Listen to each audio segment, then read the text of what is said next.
স্বপ্ন ছিল লেখাপড়া শেষ করে কম্পিউটার ইঞ্জিনিয়ার হবেন গাইবান্ধার সোহাগ, কিন্তু অল্প বয়সেই শরীরে বাসা বেঁধেছে কিডনি জটিলতা সহ নানা রোগ। ধীরে ধীরে মুছে যাচ্ছে তার সব স্বপ্ন। দরিদ্র পরিবারের সন্তান হওয়ায় করাতে পারছেন না প্রয়োজনীয় চিকিৎসাও। বর্তমানে প্রচণ্ড যন্ত্রণা আর অনিশ্চয়তা নিয়েই দিন কাটছে এই মেধাবী শিক্ষার্থীর। সন্তান এত অসুস্থ থাকার পরও অর্থাভাবে সঠিক চিকিৎসা করাতে না পারায় মানসিকভাবে ভেঙে পড়েছেন সোহাগের অসহায় মা। বাচ্চাটাকে আর দেখতে পাচ্ছি না। ঢাকার সন্তান কেমন আমি হারাবো। আমার একটা স্বপ্ন ছিল যে আমি কম্পিউটার ইঞ্জিনিয়ারিং করব।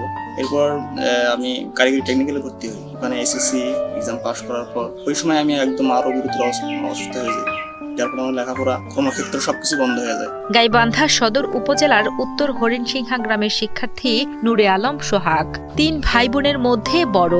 জন্মের পর প্রথম সন্তান হিসেবে তাকে ঘিরে ছিল বাবা মায়ের অসীম স্বপ্ন, কিন্তু ছোটবেলা থেকেই নানা শারীরিক জটিলতায় ভুগছেন সোহাগ।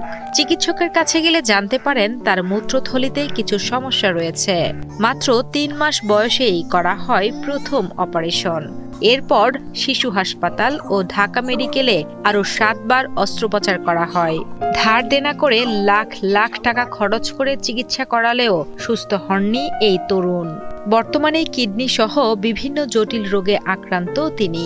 শারীরিক নানা সমস্যা নিয়ে ভালো ফলাফল করে এসএসসি পাশ করলেও অসুস্থতার কারণে বর্তমানে থেমে গেছে তার লেখাপড়া।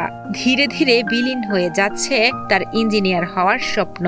মাঝখানে অনেক সমস্যা হয়ে গেছে, পাথর হয়েছিল, সেটা অপারেশন হয়েছে, অনেক টাকা হাত দূর করা লাগছে। আমার গরিব মানুষ, ওখানে 5টা অপারেশন হয়েছে। হওয়ার পরে ওখান থেকে পিজিতে নিয়ে গেছে যে ওখানে যা যদি কোনো বুদ্ধি পরামর্শ পাওয়া যায়। ওখানে যাও 2টা অপারেশন হয়েছে। হওয়ার পরে ওখানেও টাকা পয়সা অনেক খরচ করা হয়ে গেছে। ডাক্তাররা বলছে যে এই বাচ্চাটাকে তাড়াতাড়ি করে হয় বিদেশে নিয়ে যান, না হলে কোনো ভালো জায়গাতে নিয়ে যান।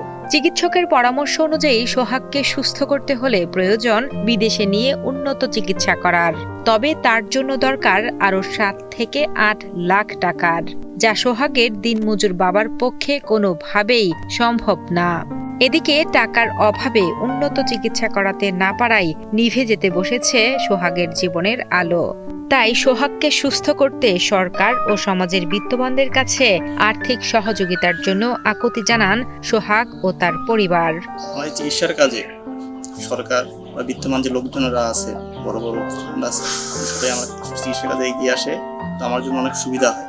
আপনারা যদি সবাই সহযোগিতা করেন আমার ছেলেটাকে ভালো করে দেন। এদিকে সমাজসেবা অধিদপ্তরের উপপরিচালক মোহাম্মদ ফজলুল হক জানান, সোহাগ আর্থিক অনুদানের জন্য আবেদন করলে ওষুধ সহ নানা সহযোগিতা দিয়ে পাশে থাকবেন তারা।